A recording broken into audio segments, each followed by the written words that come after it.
we're going to follow the same basic procedure this afternoon, which is to work first of all with an ethics panel and pick up some of those questions that the when does life begin kind of questions.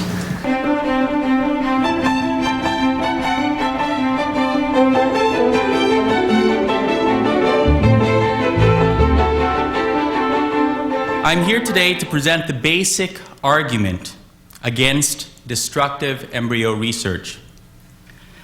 Now, why do millions of people oppose this research? Why is it so controversial? I would like to suggest today that for many it is controversial because it attacks a fundamental principle that is held very dear in our culture. And that is the principle that all human beings are equal and are entitled to equal protection under the law. The Declaration of Independence so clearly states this. All human beings are equal because all of us possess the fundamental rights, especially the right to life. Now, this right to life comes first in the list of the natural rights that are enumerated in the Declaration, because without securing this right, no other rights, including the right to liberty or the right to pursue happiness, can be realized. All of us here have this right to life, and that is why none of us here can be destroyed for research purposes. That is also why no human embryo can or should be destroyed, because like all of us here, the embryo is a human being deserving of full protection under the law. Now, clearly, if I took a vote, if I took a poll right now, clearly the position I have just described is disputed by some, and probably a majority of you sitting here in the audience.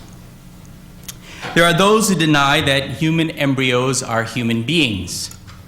They claim that human embryos are merely potential human life. The trouble with this position is that it is contradicted by science. Before fertilization, the human egg and the human sperm are cells that are genetically and functionally part of other human beings. You have, half of us here have sperm, the other half have eggs. However, when these two gametes unite during fertilization, science shows that a new human being, distinct from either parents, comes to be.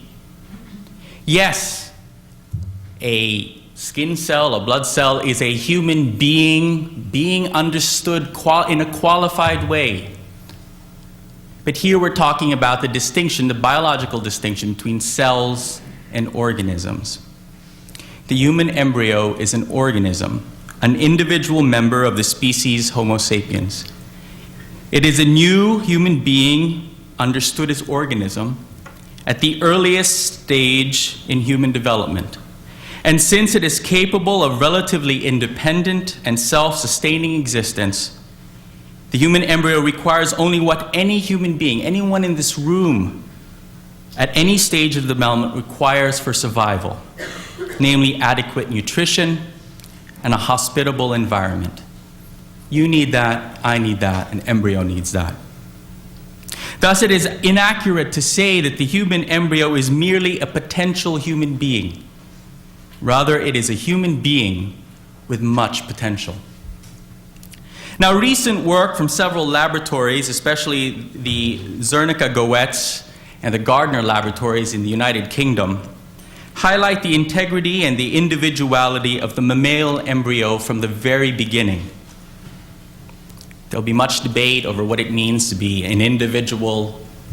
But I would suggest that biologically, individuality is defined by the presence of body axes, the coordinate system that tells the organism where is up and down, left and right, front and back. That's what makes me an individual. When you have pictures of conjoined twins fused at the cranium, we know that they are two individuals, even though they're composed of one contiguous body, precisely because there are two sets of coordinate axes present there in this biological system. All multicellular organisms have at least one of these axes. Most have three. And body axes are significant because they establish the blueprint for the organism's body plan. They manifest the intrinsic biological organization that makes an organism an integrated whole. They are the sign that an organism is a single molecular system. Now, significantly, recent experimental work from these two laboratories in the UK has demonstrated that the embryonic axes are already present in the one-celled mammalian embryo. The zygote has an axis. This discovery undermines the argument of those who have argued that the early human embryo is not properly a human being because it does not possess individuality. Thus, from the very beginning, human beings possess the genetic and epigenetic ingredients necessary for self-directed development. Calling the human organism an embryo, a fetus, an infant, a teenager, or an adult is to label and distinguish certain segments of a continuous chain of developmental events that do not in the least differ in kind. Each is a different manifestation of the same organism. Each is a different name given to the same living system at a later stage of its development. Once fertilization occurs, the living system does not require further information to complete its development. It's the same, the human embryo is the same individual human being that it will be when it grows up. Now, some may agree that human embryos are human beings. However, they go on to claim that human embryos are not human persons. According to this position, it is human persons who have rights. It is human persons who have moral worth. Thus, since human embryos are not human persons, they do not have rights. In support of this position, much effort has gone into trying to rationally discern those properties, usually mental properties, whose acquisition transforms a human being into a human person. However, I question the rationale of these attempts. They fail to acknowledge the biological integrity and the continuity of the human organism that is demonstrated by developmental biology. The human embryo is the same organism as the human adult. To distinguish human beings from human persons is to fall into a dualistic understanding of human nature. What does that mean? To put it another way, all attempts to distinguish human beings from human persons using mental abilities, mental capacities, such as sentience or self-awareness, forget that human persons are not just minds. We are not simply minds. Our personhood and our bodies are inseparable. Think about it. And when I talk to high school students, I point this out. When we are sick, we do not say, my body is sick. We say, I am sick. When someone hits us, we don't say, don't hit my body. Instead, we say, don't hit me. Our identity, our personhood, has a bodily dimension. This is common experience. And thus, a proper understanding of personhood has to appreciate that wherever our bodies are, there we are as well. You can't move one way without your body moving in the same direction. More important for our purposes, however, a proper understanding of personhood would acknowledge that whenever our bodies were, there we were as well. And if there is anything that developmental biology has shown us over the last few decades, it is that our bodies originate at fertilization. Therefore, a human embryo is a person because it is the same human being, the same human organism, as it is when it is an adult. In sum, I, along with many citizens, would oppose destructive embryonic research because science affirms the full personhood of the human embryo with its many potentialities. Thus, it is deserving of full and equal protection under the law. Like all of us here, and like all human beings, regardless of age, of gender, of mental IQ, it should not be used or destroyed for a research purpose, even if it holds medical promise, because each of us is valuable. Now, as a Catholic priest, I have often been told that it is not surprising that I am against the destruction of embryos. Everyone says, well, the Pope says so, so you should as well. However, I'm also a molecular biologist. And here I am not making a religious argument. I do not appeal to Scripture. I do not appeal to the magisterium, to Donum Vitae, or the like. It is an argument based upon the very best scientific facts we have and the best philosophical analysis that is available to us. It is an argument that has convinced citizens of many different faiths, and some, even those who have none. Finally, I think that it is important to point out there are ethically permissible alternatives to the destructive embryo research. These are ethically permissible alternatives that can sustain the hope of the millions of patients who look to regenerative medicine for a cure that will end their suffering. First, Bill Hurlbut. Where is Bill? Bill Hurlbut has proposed that human embryonic stem cells can be obtained from non-embryonic sources that have partial developmental potential. This would allow scientists to obtain human embryonic stem cells without destroying embryos. I will leave it to Professor Hurlbut to explain his proposal in greater detail. He's on the panel as well today. Next, as many others have already highlighted during this political debate over the past many months, adult stem cell research has much to contribute to the development of regenerative medicine. Both of these programs involving embryonic and adult stem cells are ethically acceptable options to the destructive embryo research that I am opposing today. Both with advanced research, and these are programs that can cure disease while affirming and respecting the equal dignity of all human beings. Thank you very much.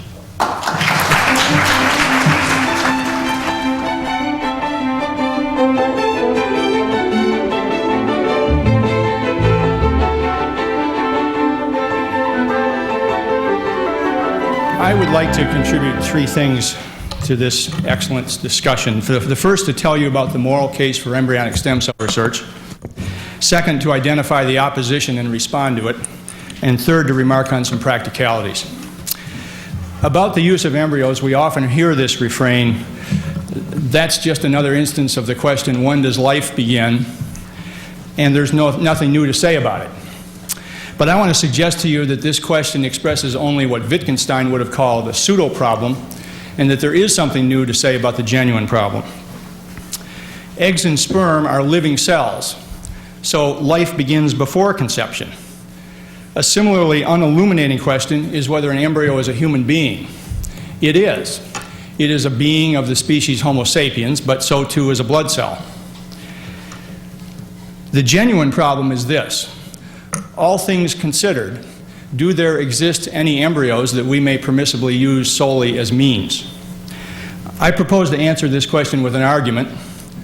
I follow the late Richard Hare, who once said, I like to give arguments for my positions. They come in handy when people don't agree with me.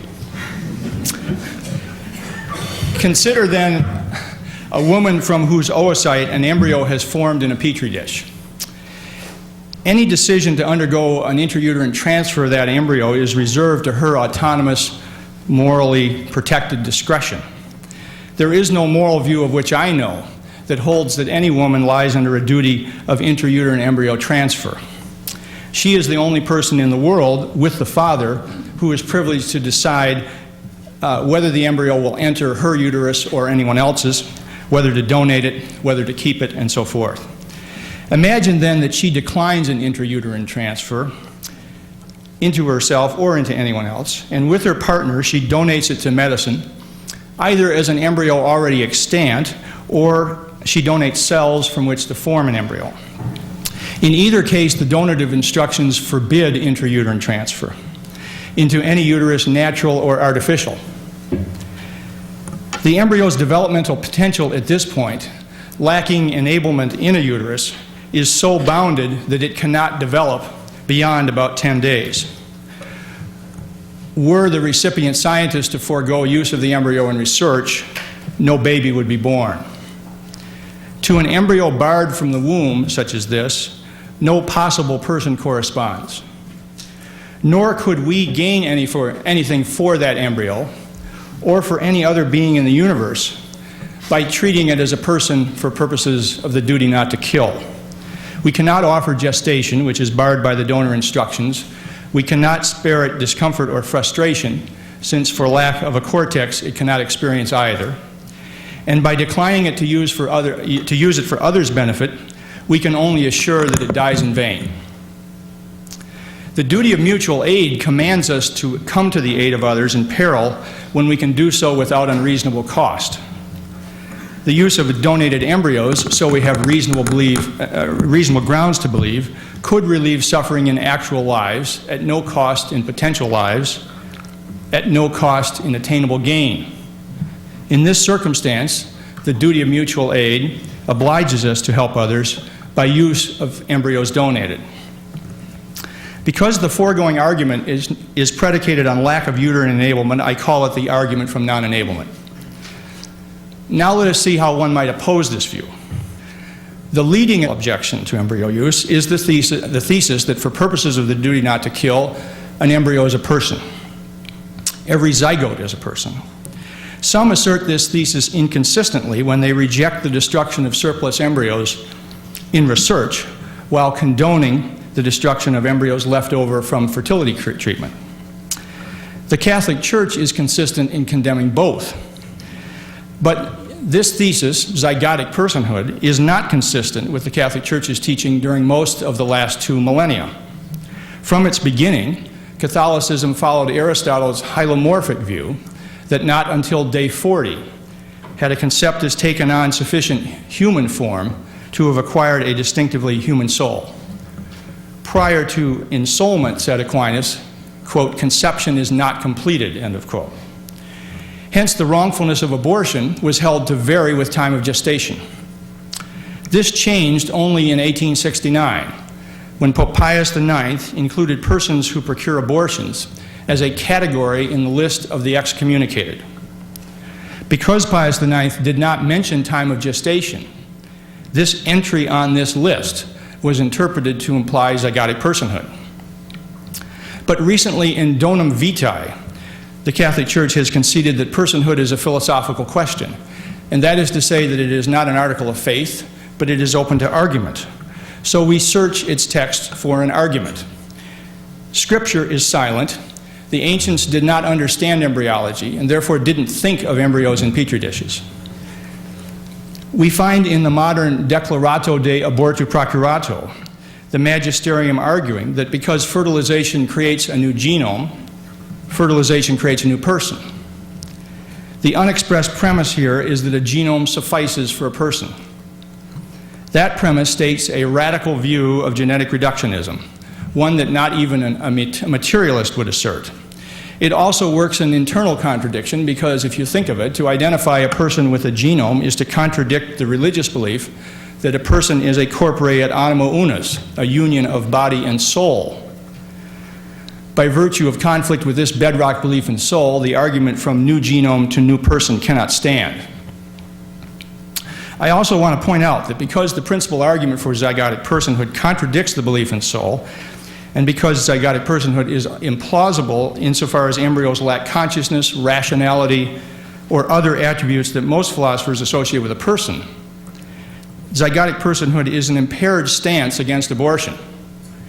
An abortion opponent would more cogently maintain that in general there corresponds to a conceptus, a possible person, one whose coming into being we ought not thwart. Strict adherence to that principle is consistent with using as means embryos to which no possible persons happen to correspond. I now consider two objections that are peculiar to cloning by nuclear transfer. In this process, which takes only about a day, an oocyte assimilates a source's nuclear genome. I distinguish procreative and non-procreative cloning by the occurrence or not of a single later event, intrauterine transfer. Against non-procreative cloning, one might argue that because the purpose of an oocyte is procreation, experimenters should not create and hijack embryos to serve some other purpose. This objection presupposes with Aristotle that everything has a fixed purpose and that we know what it is. After Darwin, this teleology has lost its grip on our thought. I pass to a second objection that non-procreative cloning will become a back channel to procreative cloning. It would be unrealistic to think that any legal restraint will prevent the worldwide growth of knowledge in this field or any other. But if a back channel to procreative cloning were a realistic concern, one would have greater concern for the front channel, fertility clinics, where pregnancy is the very goal. Instead, the problem is a red herring. In the United States, the likely incidence of procreative cloning is nil. Beginning 6 years ago, the Food and Drug Administration notified all institutional review boards and fertility clinics in the U.S. that anyone wishing to attempt procreative cloning must file an investigational drug application, and that if anyone did file one, the FDA would not permit the trial to proceed. This because procreative cloning is manifestly unsafe. This stance, not to mention the jail sentences imposed on those who violate the statutes enforced by FDA, has scared the daylights out of even Dr. Zavos, the Raelians, and other mavericks. In consequence of the agency's vigilance, there has not occurred a single reported attempt at procreative cloning in the United States. This is a little noted fact omitted by legislators who would like, for various political reasons, to legislate on the subject. Which brings me to the practicalities. It is easy to get confused, as was remarked this morning, about the prohibitions and permissions that compose the present regulatory situation. It recalls Yogi Berra's puzzlement: if people don't want to come to the ballpark, how are you going to stop them?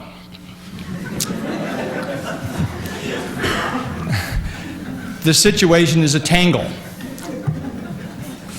It may be briefly sorted out as follows.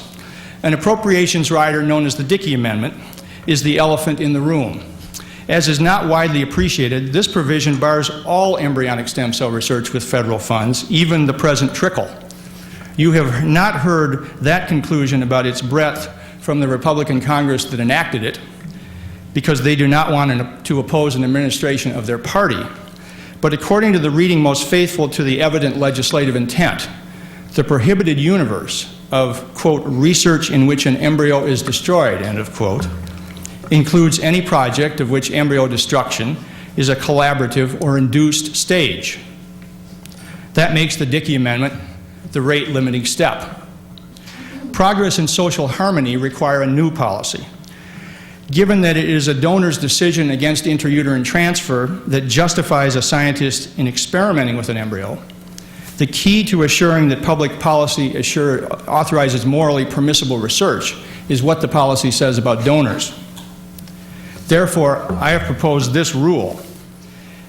In publicly funded medical research, scientists may use embryos donated as such or formed from donated cells if and only if the donor instructions forbid intrauterine transfer.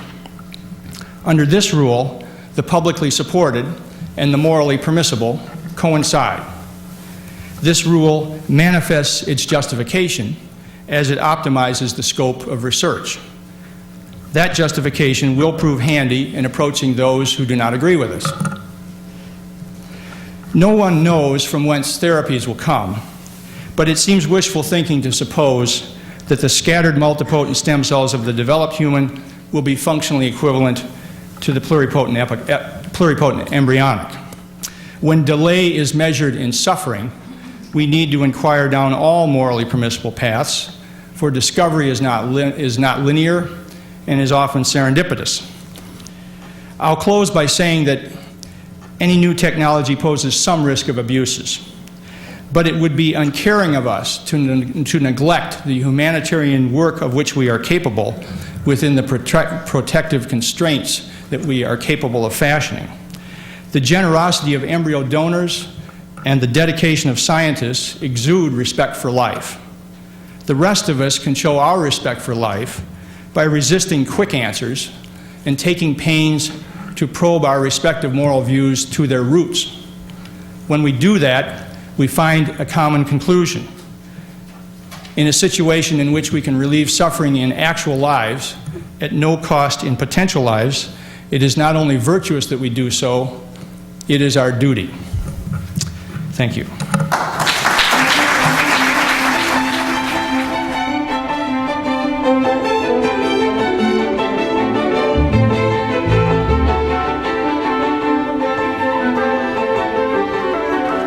I believe that we are in a moment, a historical and cultural moment of extraordinary importance. The advent of biotechnologies that have changed fundamentally our ability to manipulate the plasms of life have challenged us with a set of moral and ethical questions that I think will go at the very heart of the way in which culture will develop over the next few decades. The questions of moral stature of the embryo are not just questions about the nature of abortion and stem cell research, but they're fundamental questions of how we conceive of ourselves.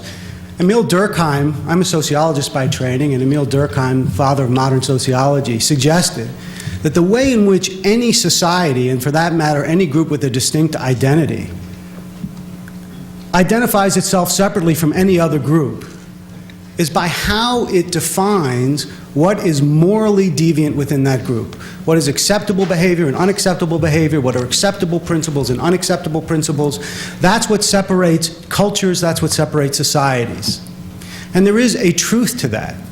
The entire constellation of moral principles that make up American society are part of what distinguishes it from every other societies, even societies that share the same language, even societies that share the same space, Native American groups within a larger society. And so we have to ask ourselves what has been the fundamental moral debate of the last half century or so that has characterized the way in which we as society have tried to understand ourselves. And that, I believe, has been abortion. Joseph Gusfield of UCSD wrote a book called Symbolic Crusade a few years ago, quite a few now, in which he argued about prohibition. And he said prohibition wasn't about alcohol. Prohibition was about a group of landed white Protestants who ran this country, who saw an enormous immigration from 1880 to 1920 of a very different set of ethnic groups from the periphery of Europe, from Eastern Europe, of different religious persuasions, Irish Catholics and Jews, for whom alcohol was more an integrated part of their cultural expression. And what prohibition was about was an attempt to maintain power over a society by saying our set of standards of moral behavior are what's going to apply here, not you young upstarts coming in through Ellis Island. And so we're going to suppress your cultural expression in order to show you what the future of this country is going to be. And he called his book Symbolic Crusade.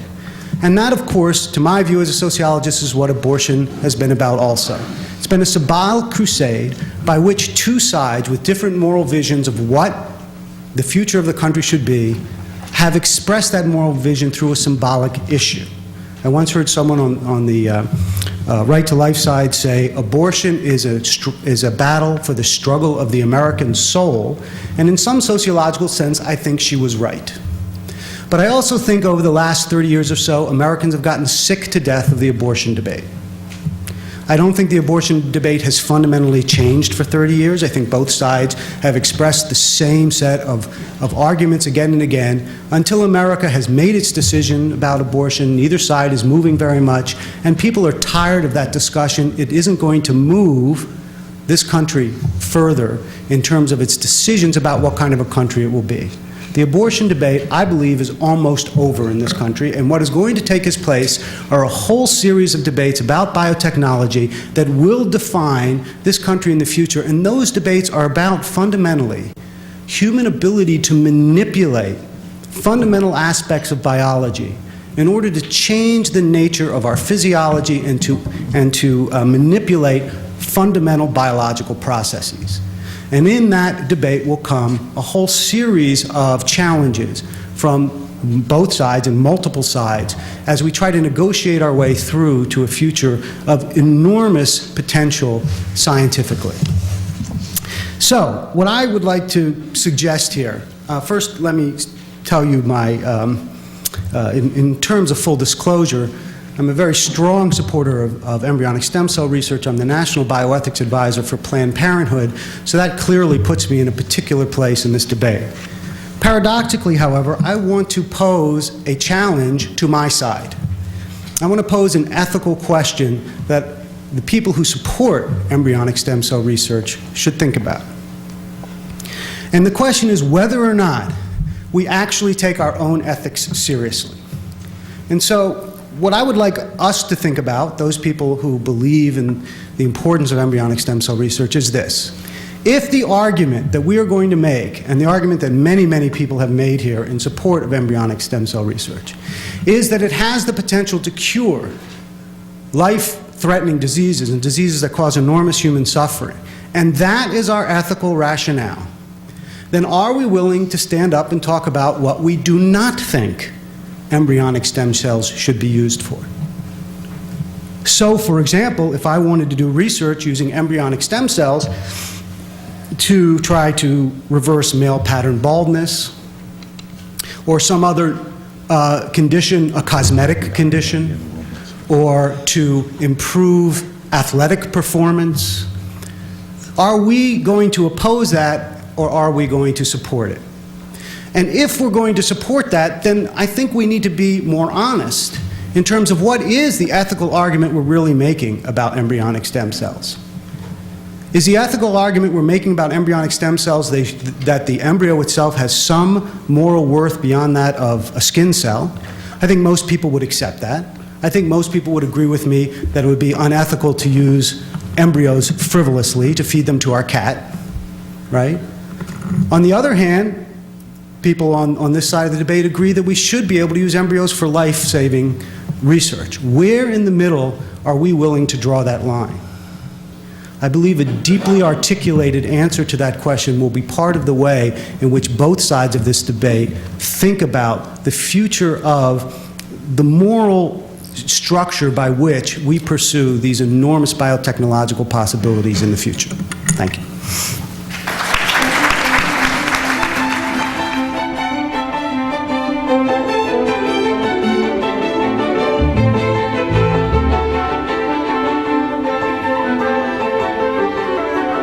I want to say first off that I completely concur with John Gerhardt and the others who think there's a moral imperative for rapid advance in this field. I want to say that I share the important goals. I'm a physician by training. I also think it's crucial to open up advances for forward progress as quickly as we can. But as with all science, there are moral boundaries, and therefore I don't agree with the last slide that Irv Weissman showed us this morning. I want to show you a magazine that was just released this week. It's the Stanford MD magazine. It's my alumni magazine from my medical school. And if you can note on the top, this is a whole issue basically is dedicated to embryonic stem cell research or various stem cell research. And it's very interesting and informative, but the cover shows on the one hand a scientist looking toward heaven with a beaker in his hand. On the other hand, the Bible-thumping religious advocate here. I'm distressed by the cover of this. I feel as though it's divisive, that it's a kind of a cheap shot at what the nature of this dialogue actually is. All objection seems to be increasingly characterized as religious and ideological. Well, I don't know. My view is that both sides of this debate are defending important human goods. There are no fools in this difficult discussion. And if you look out at the world, the international situation, and I've been on 6 continents in the last 2 years discussing this issue, you see quite a varied patchwork of objections and concerns. The fact is there are a variety of moral and prudential concerns about where we're heading, and especially about the issue that Paul was just speaking to. And if you go deeply intellectually into the foundations of this, you can look at a book like Richard Lewontin's Biology is Ideology, and you can start to realize that when it comes to issues such as moral discernments, there are no purely objective evidence, and that all views flow forth from a certain degree of abstract metaphysical assumption and cultural, unspoken cultural assumptions. A second thing I want to say before moving on to the substance of the science is that when Irv showed the slide today about Lysenko, this is not a parallel situation at all. The Lysenko situation was suppression of science. This is an honest debate about a moral difference. So if you really talk to people deeply, as I've done over and over on this issue, and specifically scientists, you'll find that every scientist has a slightly different take on it too. Is that ideology? Let's face it, these are difficult and important issues. And as Paul rightly said, we're on for a series, an endless series, in fact, of difficult debates about the meaning of human embodiment and the meaning of human dignity. What is the dignity of parts of humans apart from the whole? What is the difference in the dignity of the stages of life? And what are chimeras? When is there a human dignity present in a mixed species? These difficult questions are brought to the fore by the difficult dilemma we face right now. It's true, there's something strange and abstract and ambiguous about the idea of a laboratory-produced embryo. I feel it myself, and especially if it's from diseased cells. So what is the cloned embryo, so-called, just to use the loaded term? I don't like the loaded term either. It distorts the emotional atmospherics of the thing. So what do we see this entity as? Do we say that because it has only what was Irv's statistic, a 0.8% of going on to become a full, seemingly normal organism? Where along the stages of that development does it not have moral standing? Does 8 months of gestation, if it were a human, qualify it as moral standing? Nonetheless, I have to say I sort of agree with something implicit in what Irv said, that if it really can't get off the starting blocks, if it really doesn't have the potential to form a human life, then maybe it is a slightly different moral category. And I think, in fact, in nature there are many such failures of fertilization, situations where there is initiated effort toward a reproductive development, but it doesn't go anywhere. Now, these two issues, the question of the status of the so-called clone and the failures of fertilization, came up in the President's Council discussions. Paul McHugh said that he thought this entity was what he called a clonal artifact, a human creation for human ends. And Rudy Yanish testified that to the improbability of an organism emerging from the womb in these cases of conception.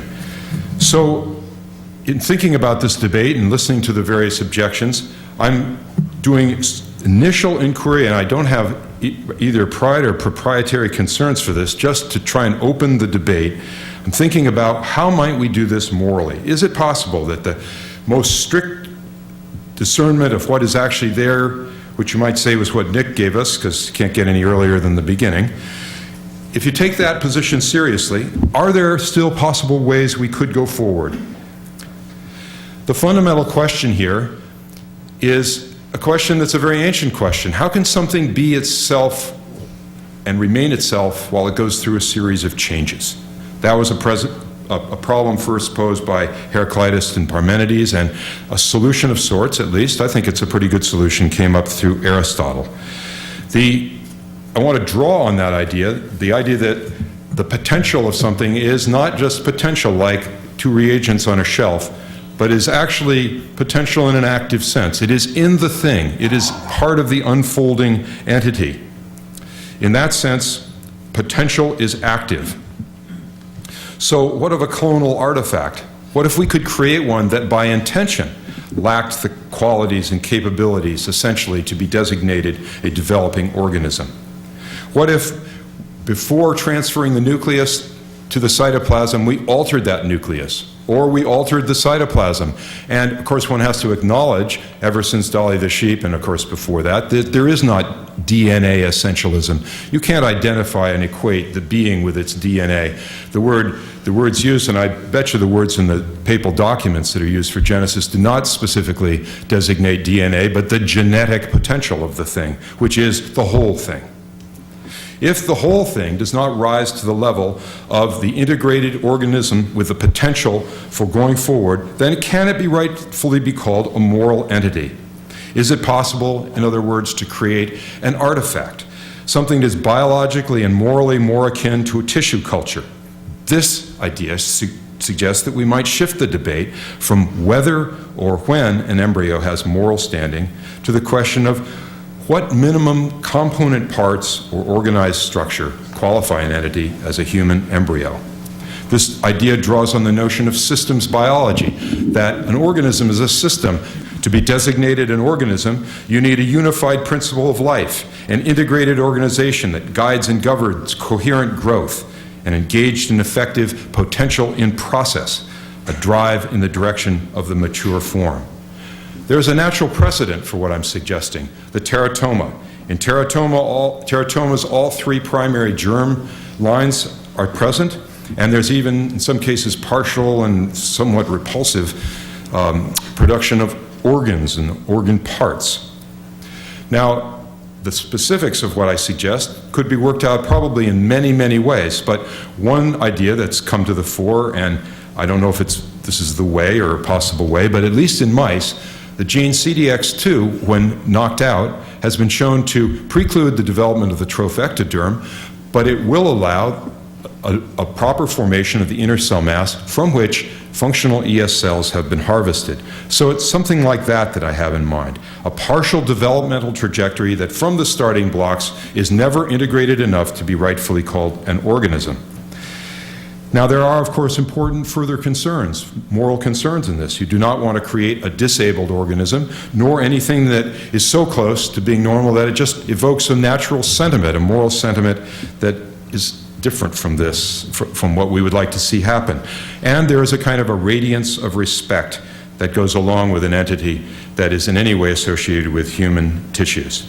So, to summarize, just as we have learned in this era of the advances in medicine over the past half a century or so that neither genes, nor cells, nor tissues, nor even organs are the locus of human dignity, in this era of developmental biology, we will learn that partial generative trajectories, partial developmental trajectories are not in themselves moral entities. Thank you.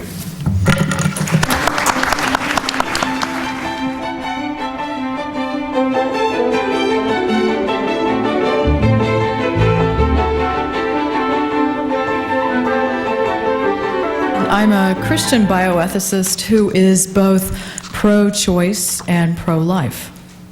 As a scholar of religion, I find the imperative to do justice the moral imperative for us as humans, and that we most approximate justice in taking responsibility for the concrete person who confronts us in her vulnerability and in her destitution. I find no inconsistency between embryonic stem cell research and the imperative to do justice, and I think that stem cell research is entirely consistent with sanctity of life issues. I want to make 4 brief points about this. First, I think that to focus most of our analysis and attention on the morality of research on embryos is to miss what I take to be the central moral and religious concern, the well-being of the human persons on this planet, in particular those who are socially,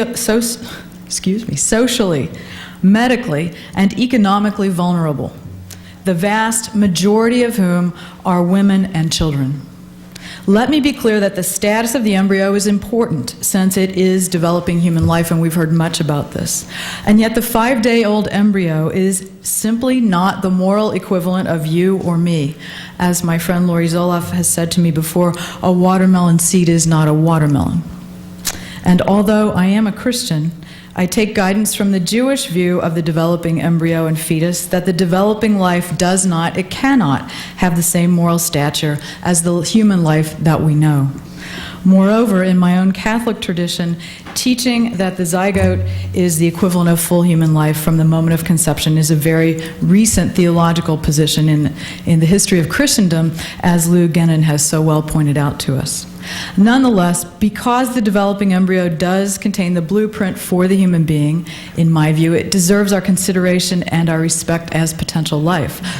But I have seen myself the awe and respect with which research scientists regard stem cells. What further respect, I ask, is due to the pre-implantation embryo if one does not believe, as I do not, that this embryo is not a full human being? I say is deliberately, as the distinction between ontological life and biological life has to be taken into account. The embryo admittedly contains this imprint of all that it might one day become, and yet there is no isness to an embryo, no ontological sense of being, just as there is none with DNA. With apologies to Gertrude Stein, we might say that there is no is there. We know that until at least 14 days, it's still possible for an embryo to split into twins, and therefore, this is the earliest point, I think, although there are disagreements about this, that we can speak theologically of human life as having a soul, something that for Christians is said to confer personhood. To push the point, if we Christians really did believe that a 5-day-old embryo were indeed fully human, it seems we would be compelled to hold the full Christian rite of burial for each such embryo. Not only does such a practice seem absurd, it seems crass, because the idea cheapens what funeral and burial rites mean for humans who have been born and who have died. I am convinced that science cannot settle an issue about which good people of faith disagree, and this is why as a Christian ethicist I've put much time and intellectual energy into this debate. At some point we simply must agree to disagree, as people of differing faith perspectives have done on many issues that confront public policy. Second, an observation on behalf of women. Embryonic stem cell research should not be confused with the abortion debate, and I'm glad Paul pointed this out. They are two different issues. That is why the debate about the moral status of the embryo is the wrong debate for us to engage in. All women know the importance of an embryo, but women should have a healthy amount of suspicion about any public policy that effectively assumes a false dichotomy between women and embryos. I wish public policy debates contained as much fury about the ways in which women in this country struggle to exercise our reproductive choices as about the protection of embryos. What a different world we might have if we spent this kind of energy on public policy that encouraged perhaps adoption of unwanted children rather than the adoption of discarded embryos, as conservative Christians have suggested. Or what about a public policy debate in which the same Christians who are angry over embryonic stem cell research became just as indignant about the lack of health care for the working poor, so many of whom are women? In short, my point is that we ought to be deconstructing the conservative assumptions underlying attempts to pit embryos against the health needs of women, our children, and especially the working poor whose poverty exacerbates their health risks. Third, if we really want to respect life in its earliest form, I believe we should lobby for regulation of the assisted reproduction industry in America so that eggs, sperm, gametes, and embryos are not commodified like cars and silicone chips. I don't think many Americans realize that our reproductive materials are essentially for sale in the unregulated marketplace of American capitalism, and that buying and selling them is largely legal. It is illegal to do research on embryos with federal money, but it is not illegal to buy and sell gametes in the private sector. If one finds stem cell research on embryos morally objectionable, as the Bush administration does, it seems to me one ought also to find it morally objectionable everywhere, and thus impose regulations on it in every sector. To restrict federal funding to stem cell lines created before a presidential address in August of 2001 is not a coherent public policy if one truly believes that destroying embryos is the equivalent of destroying human beings. Not to do so betrays a certain hypocrisy among free market libertarians who claim to be social conservatives. We do not solve the moral issues raised here by forcing researchers to have two separate laboratories, one funded with federal money and one with private money. What a great waste of public funds in the first place, and what a great waste of the time researchers are spending. In any case, it doesn't solve the ethical problem that has been identified by those who are opposed to embryo research. Finally, I believe we must be courageous in our approach to stem cell policy. We need a policy that reflects a clear commitment to the common good, which is to say, a clear commitment to justice for all born persons. If federal monies are the people's funds, and of course this is the reason given for withholding these funds from embryo research, we don't want to have taxpayers' monies going to something that's morally objectionable. So if federal monies are the people's funds, then all of the people deserve access to the fruits of research that result from the use of federal money. What I'm suggesting is that justice demands that the ultimate benefits of stem cell therapies paid for with the people's monies be shared among the people, all of the people, not just those with an ability to pay for them. In fact, if we were to calculate justice, I think, in fact, that justice is incalculable, along with Jacques Derrida. But anyway, if we were to calculate it, we might use a formula of benefits and burdens. Those who bear the burdens deserve a fair share of the benefits. So, one could make the case that since the poor pay disproportionately more of their income in taxes than the wealthy, especially under the Bush tax cuts, the poor might actually deserve more access to the benefits of federally funded research. Or, since none of the research on embryonic stem cells is possible without egg donations from women, do women have a prior claim on the benefits of that research? In closing, I hope I have shown that we are not currently attending to what I think are the real ethical issues behind stem cell research, issues involving what is owed to the human beings we know. For if justice means anything, it must mean that we strive for public policy that is good for the commons. Stem cell research, both embryonic and adult, is such a matter of justice.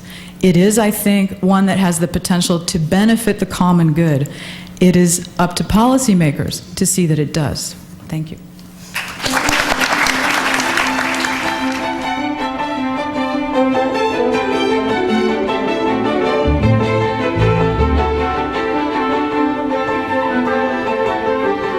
I want to thank the people for inviting us here to think about ethics at the same time that we're thinking about science. I also want to explain why the university that I teach at supports this research as part of a broad commitment to the translation of basic medical research into the great moral enterprise of healing, because serving the public's health is the core moral gesture of all the medicine we teach. That's the first reason. But secondly, our university supports stem cell research as a kind of free academic activity, like free speech, that must be protected and sustained in our universities, and that must be both funded and regulated in full view of the public. It is the subject of how we speak about healing and our duty to heal. It is the subject when we speak of human dignity, and it is the way we express our hope and our fear of the future. Stem cells are important in this way because of the serious rumor of hope they carry for millions of yearning patients and families. As an early watcher of stem cell science, I have listened very carefully to the excitement of the researchers. And while ethicists like me usually urge caution and usually ask you please to avoid hyperbolic claims, most ethicists are convinced that the sincerity and the veracity of a growing body of evidence about how these cells can be coaxed into useful tissue and how these cells can explain the very nature of how cells grow and change and divide and die, in short, how disease plays out at the cellular level, is stunningly important at the very least. If even some of what we're told to hope for is correct, then how we think about illness and injury will just be transformed. So what ethical considerations should stop such an advance? I'd argue that there are actually three issues: where we get the cell, how we get the cell, and then what we use them for. First is what we've talked about so much today, the origins of the cells, which means the moral status of the human blastocysts. Can we destroy blastocysts made in the lab for any purpose? Can we do it for medical research, and why or why not? But second is the process that researchers need to get eggs and sperm donated fairly and safely and responsibly and handled with dignity. How are women's special needs protected in the process? How do we protect human subjects in the first stages of the research? And finally, if the researchers can find successful therapies, how will good goals of medicine be protected and access to the therapies be fair? Can we come to agreement on the proper ends of medicine? Stem cells are interesting to ethicists for precisely the same reason they're intriguing to the market. They represent a therapeutic intervention that, unlike, say, heart transplants, could be universally available and replicable and scalable. If the daunting problems of histocompatibility could be overcome, they could be made universally acceptable to anyone. And unlike adult stem cells, which would have to be created each time for each particular body, the premise of application here is the wide use. Bioethicists defend high-intensity interventions like organ transplants, which have saved, albeit at great cost, thousands of individuals. But organ transplants are tremendously expensive, always rationed, and the risk considerable. Stem cell research is aimed at a wider community of vulnerable patients, and so at no one particular category or age or ethnicity or class. The sort of injury and diseases that stem cells are indicated for are not boutique or rare. Cell death and cell growth is at the core of nearly all disorders. Research into these essential causes would be precisely the sort of research we ought to insist on. Further, understanding how embryonic cells are programmed and reprogrammed might allow us to understand how to deprogram cells, allowing some, perhaps, adult cells to do regenerative tricks and teaching the body to heal itself. Who should know? The demand for justice and the scrutiny to which genetic medicine has been given are indications that we do understand the power of this work to reconfigure the self and society. And in this way, the very debate about stem cells forces precisely the justice considerations that I would argue must be a part of medicine. The principle of justice places a priority on the public aspects of this research, on public funding, and on public oversight review boards for all protocols. But I think we can come to some agreement around the duties of just medicine, Paul, and just science. And we have come in the past to agree on how we must treat human research subjects and how we regulate that process. But I do think we cannot come to any sort of agreement really on what divides us most here today when human life begins. For this is a profoundly religious question in a profoundly religious country, profoundly dedicated to the proposition that our freedom to faithfully interpret our faith is at the core of American life. For nearly all Jews, most Muslims, many Buddhists, and many Protestants, it is not only permissible to use human blastocysts to create stem cell lines, it is morally imperative. It must be done if it can lead to saving lives or healing. As an Orthodox Jew, I understand the blastocyst made in the lab at the very first stages of division, prior to the time it could even be successfully transferred to a woman's body, is just at that moment what it is, a cluster of primitive cells. It does not have the moral status of a human child. It lacks a mother's womb. Its existence is only theoretical without this. And even in the course of a normal pregnancy, a blastocyst at 3 days is far before our tradition considers it a human person. While I respect that this is a difference in theology, and while I understand the passion and conviction of those for whom the blastocyst is a person from the moment of fertilization, I do not believe this. And it is a matter of faith for me as well. My passion and my conviction are toward the suffering of the actual one I see in need, ill, or wounded. For Jews and for Muslims and others, the commandment to attend to this suffering is at the core of our faiths. And Jewish organizations from Hadassah to the rabbinic and lay boards of nearly all national Jewish denominations speak, oddly enough, in one voice on this matter. Human embryonic stem cell research is an activity of pekuach nefesh, saving and healing broken lives, and of tikkun olam, repairing an unfinished natural world. So what do we do when we cannot compromise faith positions? I suggest we have to learn to compromise science policies. We do for other deeply felt issues, and we must in this case as well. For example, we did not agree when life ended, but when heart transplants became a possibility, Harvard convened a committee to set criteria for brain death, an imperfect, biologically ragged, but useful compromise that allowed transplant research to develop. The U.S. leads the world in successful transplant surgical techniques, and yet some faiths do not agree on these criteria. We do not agree on prenatal diagnosis, and yet this is widely done, as is IVF, even if it means that embryos are destroyed to get one successful pregnancy.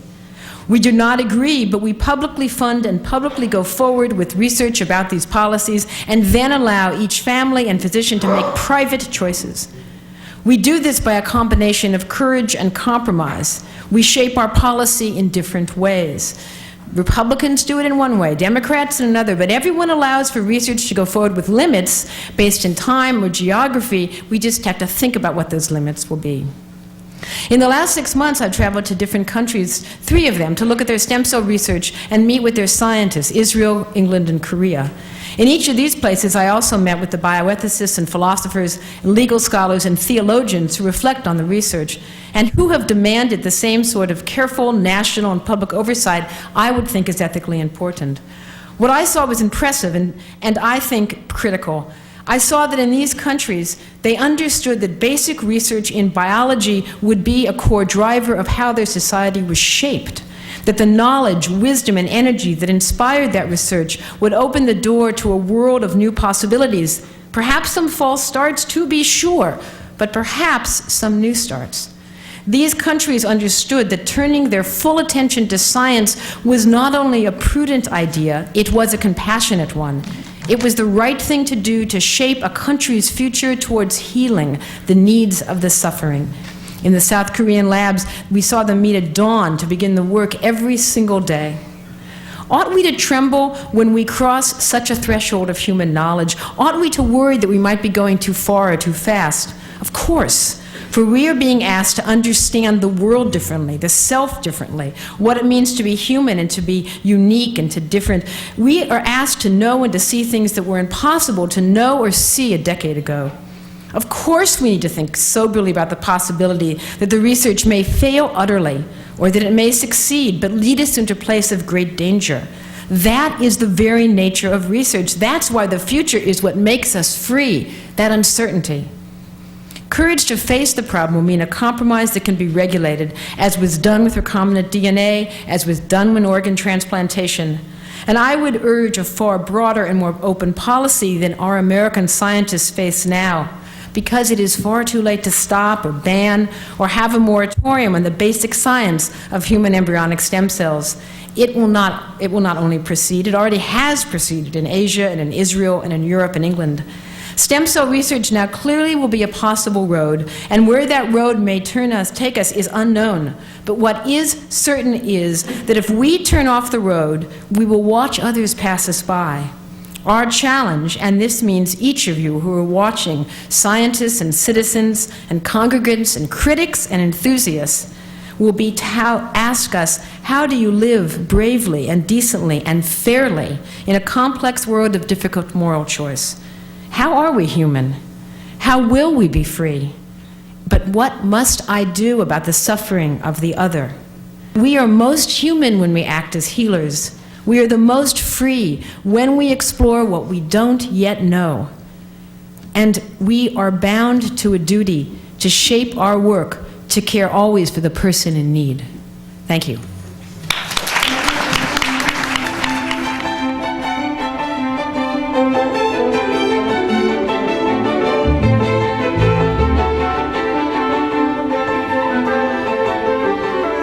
Here's the question. This is lengthy. 2 scenarios are proposed.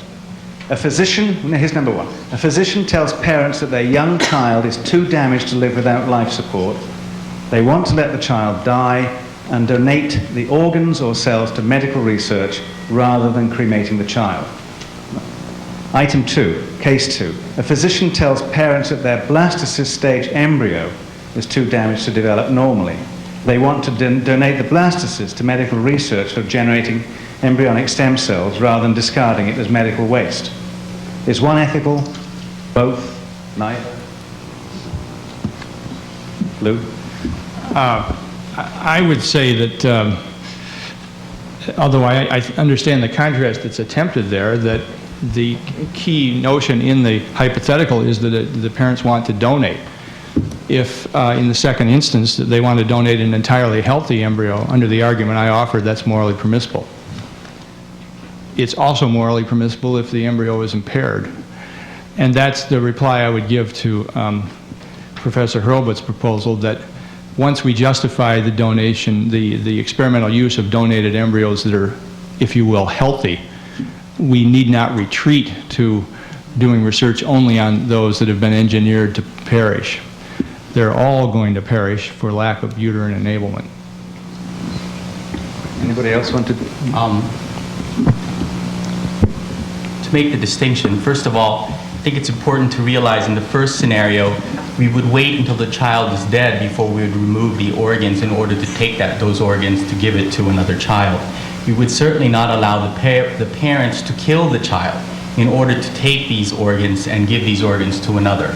I would argue that there's an analogous situation with the embryos, and that, as it came up earlier this morning, unfortunately, given our state of technology, we are unable to remove the inner cell mass without killing the embryo. And so that would be an important distinction. I just want to make, I want to actually challenge that, which is that why it's interesting is that analogy is not only thought of by the questioner, it's the classic analogy used in the Muslim law and in the Sharia text and was offered at the UN testimony as why it is permissible under Islam, an important category. If we're going to have the Catholic Church, we should have the Islamic Quran as well. Fastest growing American religion, my colleague in Religious Studies notes. And they make the analogy similarly. In those situations, you would have two entities on life support who would be variable without said life support.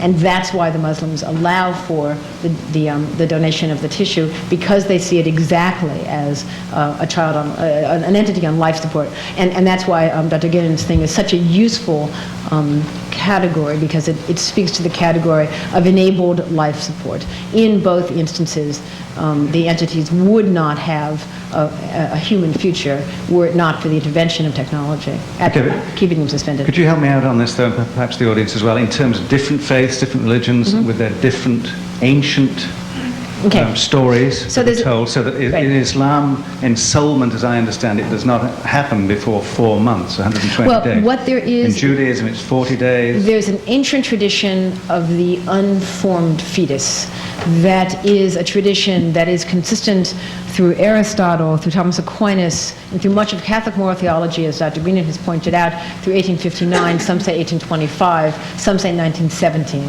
That's also the case in the Sharia law, in the Quran, and the Sharia interpretations of Islam. It's also the case in Judaism throughout the Talmud and the Mishnaic period up until this day, that there's an unformed fetus, because of course they don't have gametes, so there's an unformed fetus, and that human life is developmental, beginning and staged, and in fact acquires an increasing moral status. The determination is usually at 40 days, and that was true through the Aristotelian, Islamic, and Jewish Abrahamic traditions. There is some correspondence in that in some Buddhist traditions, in some Confucian traditions as well, the notion that the fetus is not a stable entity. Now often that's because, as Suzanne would tell us, because of the necessity for a pregnancy to be determined externally before it's real. In other words, if the male can feel it, then the pregnancy becomes a valid point. But it also had to do with the fact that a detailed analysis of miscarriage was as important for when women could rejoin the community. Were mourning rites appropriate after a miscarriage as they were after a birth? When was a loss? When was a birth? When was a death? So all those issues of moral status had importance and have had importance for thousands of years. I take your authority on this seriously, but I was in Morocco a couple of years ago and had a long conversation with the chief rabbi of France. And he told me that these laws were developed for different purposes. that they had to do with re-entering the community with penalties for violence against the woman and so forth. And his opinion was, as he explained it to me, was that this has nothing to do with the instrumental use of human embryos, and especially not the specific creation of them to be used instrumentally. Well, this is just a methodological point, but it's an important method for research in religion. And I want to put forward some rules for research like this, like there are rules for science research, which is Judaism and Christianity and many other religious faiths have ways of expressing their positions. And the finding of an individual person, Jew, chief rabbi, whatever, that might have a different opinion bears as much weight relative to the Vatican position as me finding an individual Catholic who has a different opinion, or a Republican who thinks this versus that. So there's an established and actually, oddly for Jews, coherent position on this issue. Unusual, if you know, as Paul could tell me about it's odd to find such unanimity of opinion about to this point. And in fact, it is precisely at the point of the use of these embryos that there is the most agreement, which is if a life can be saved and the world can be repaired, pekuach nefesh mandates the use of these Yeah, I suppose one of the underpinnings of my point was to say if these. One can understand why scientists might have some trouble grappling with faith-based positions in which even the numbers don't even agree. Right. So it's very difficult. So is it rather futile to try and define this whole concept? Can I say something about that? You know, there's an interesting conflation of ideas here that needs to be disentangled. Religious traditions' views on these matters were created at a time that the object and the locus were always unified. So what an embryo was, or they didn't have the word embryo, what that developing thing was the thing that was in a uterus. And it was not conceivable of those two things separate one from the other, because you couldn't keep reproductive material alive outside a uterus. As soon as the material was removed from its locus, you have a new epistemological question, and that is, if something is historically forever, never found except in relation to something else, and now for the first time you were able to create it not in relation to that thing, is it the same thing? Mm-hmm. When you remove something from a locus to which it is always universally, without a single exception in the history of the world, associated, and now for the first time you've disassociated it from that, epistemologically, what is that thing that you now have?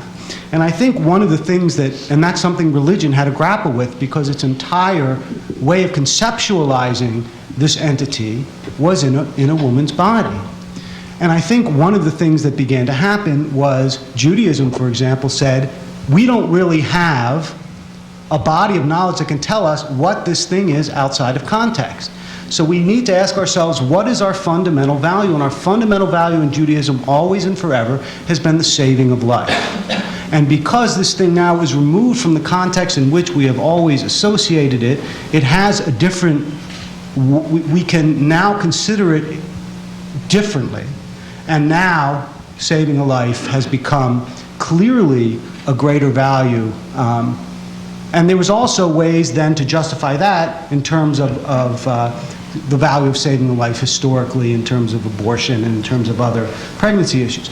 But that was the great question that we now have to ask ourselves. Even the use of the word embryo, the word embryo, the way in which we rhetorically discuss this is mired in a set of historical assumptions that are no longer true.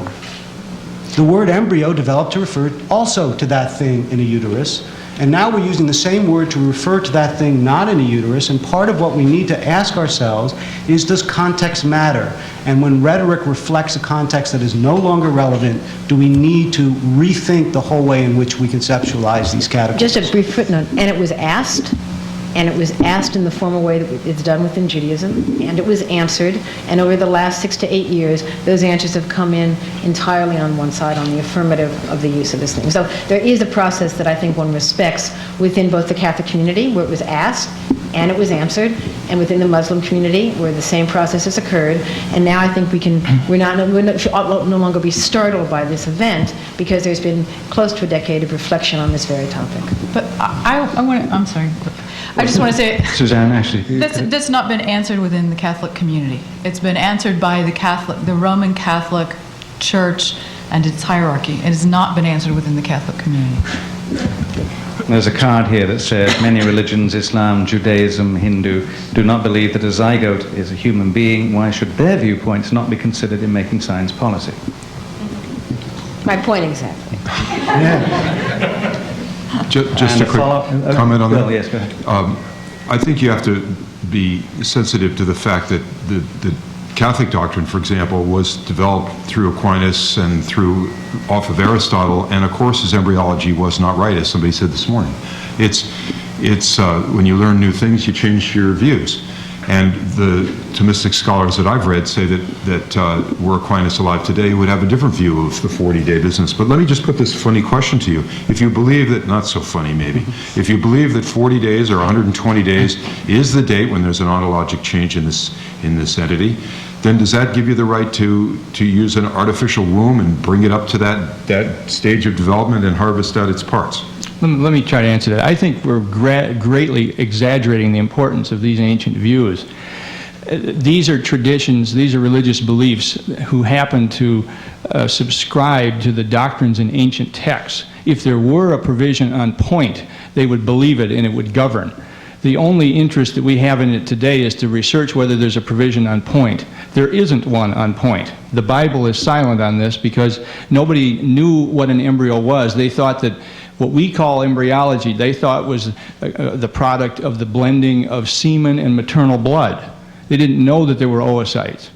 So I think we need go no farther than to realize there's no governing provision that binds a present believer in the ancient texts. Once that's established, now it's an open discussion of how best to reason through this problem. I'd actually disagree, lover as I am with the ancient text, and bound quite firmly by the text. Kant didn't know it either. Right. Kant wasn't great in embryology, and Aristotle was.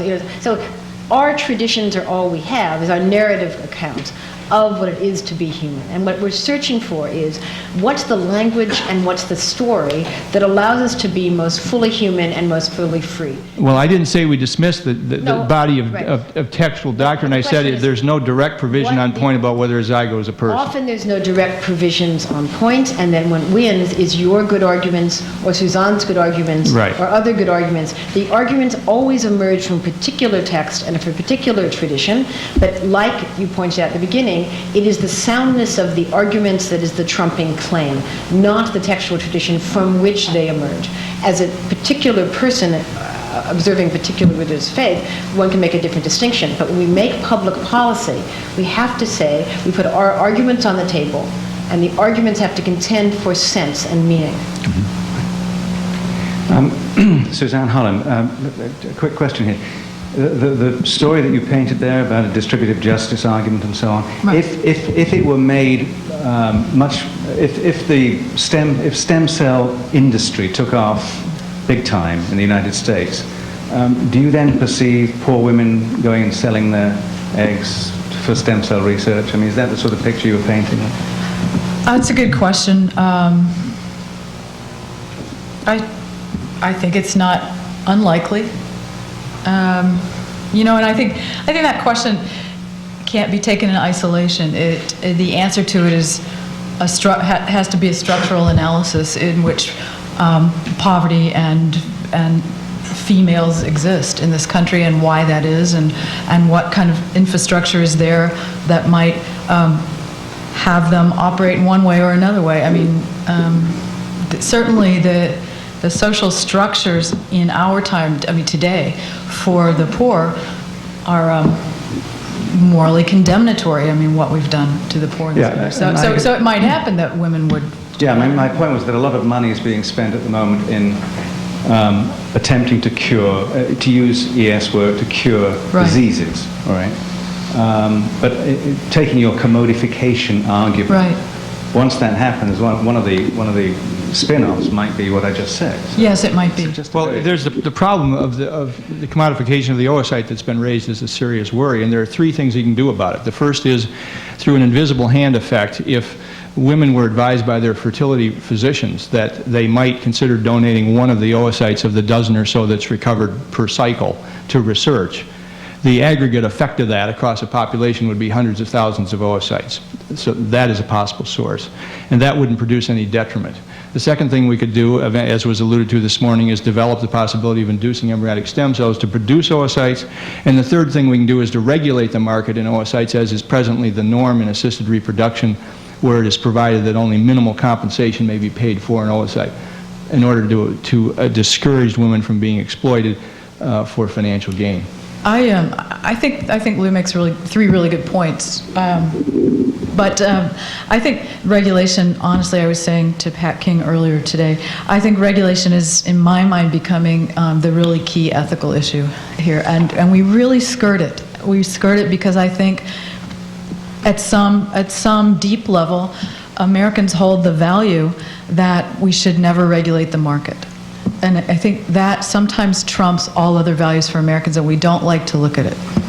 One of the things that it's true about this, and this is true for many of the scientists and even for people like me who are ethicists, I get emails and phone calls from women who want to donate eggs and who want to do them because they feel it's the right thing to do.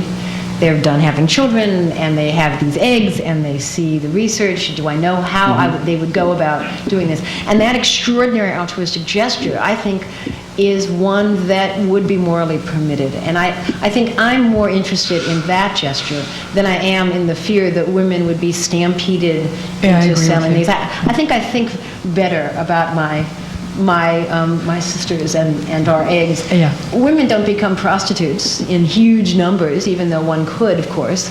And that's because for over centuries, women have all decided what is permissible and fit to do with one's body and made different decisions.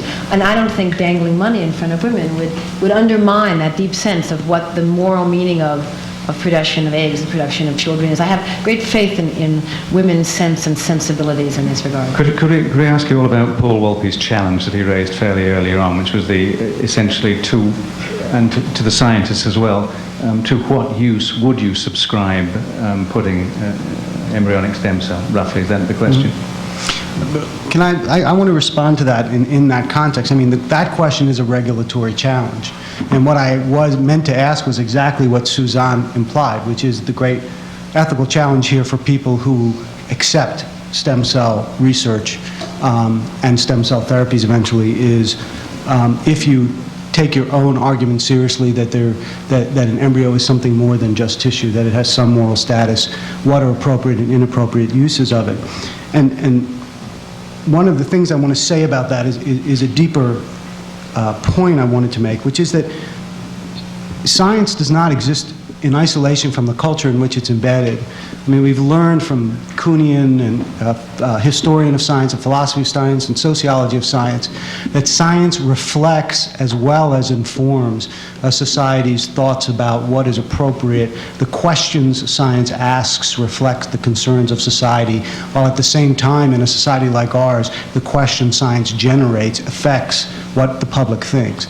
And so when we ask ourselves the questions that we're debating here, and this, I say this in deep support of Suzanne's point, the questions we're asking here presuppose a whole set of ideas about what proper healing would be in the society and reflect a very skewed idea of where the important places to put our resources are. I mean, the percentage of monies, grant monies and things that we put towards curing disease historically has so overshadowed the amount, for example, that we put towards preventing disease.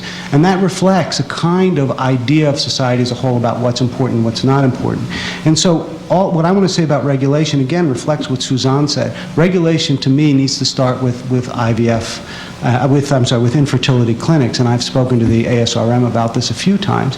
I think that for historical reasons not worth going into, the United States missed its chance, while most other countries, European countries, have in Australia and places have strong regulatory structures around infertility. We've got the wild, wild west.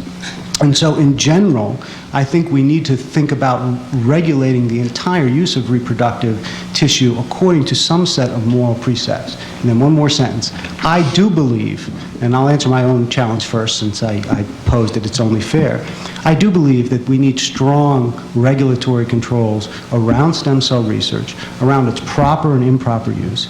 I think that it needs to be used by highly qualified scientists for projects, if it's going to use public money, that, like so many other things, are peer-reviewed and are recognized as being of importance to the health of society. And I think we need to take our ethical claim that it is okay to use embryos because we are engaging in a deep act of healing seriously. And stem cell scientists need to rally around this idea that we can't use stem cells frivolously, or else we are belying our own argument about why we think this is important. When the Howard Hughes Ethical Advisory Board reflected on this issue, we agreed and we used that very language, no frivolous use. However, I must say that the trouble is with this, and I think we can all say that, and it's an important thing to say, it would make this field of research have a higher standard than any field of research in American medicine, including surgery.